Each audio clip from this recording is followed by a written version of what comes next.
কিছু বলতে চাই, কি বলবো বলো? হ্যালো গাইস, ওর নতুন ব্লগে সবাইকে স্বাগতম।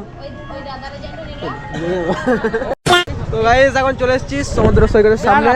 এখন এই রাস্তাটা ক্লোজ করলাম, আর এখানে আশেপাশে কিন্তু অনেক রয়েছে, লজ রয়েছে।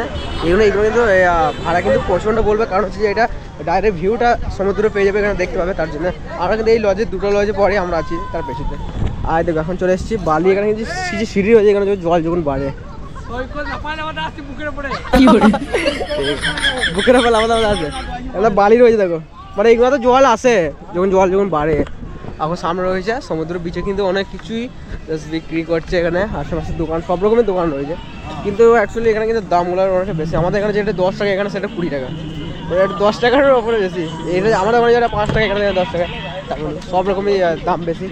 ডাবের জল দেখছি আমাদের ওখানে 40 টাকা এরকম নেবে, এখানে কিন্তু 60 টাকা এখানে যে ডাবের জল বিক্রি করছে। সবাই দেখতে পাচ্ছ এখন চেয়ারে বসে কিন্তু সমুদ্র ফিলটা নিচ্ছে এখানে। এটা কি? এটা শাঁখ ওটা শাঁখ, ওটা সমুদ্র শাঁখ। আর সামনে লাগে এখানে সবাই কিন্তু এখানে বসে কিন্তু ফিলটা নিচ্ছে, এটা কিন্তু করে নিয়েছে। এগুলো কি টাকা নেবে নাকি এগুলো বসে? হ্যাঁ, টাকা তো নিয়ে গেলো এখানে পরে যখন টাকা তো অবশ্যই নেবে, 50 টাকা করে বসে, শুধু ভিড় দেখা এখানে বসে। আয় দেখো তো ভাই সাহেব এখন একবারে সমুদ্র একবারে শেষে যাবো, যেখানে ঢেউ রয়েছে আর সকলে যেখানে বসে রয়েছে এখানে।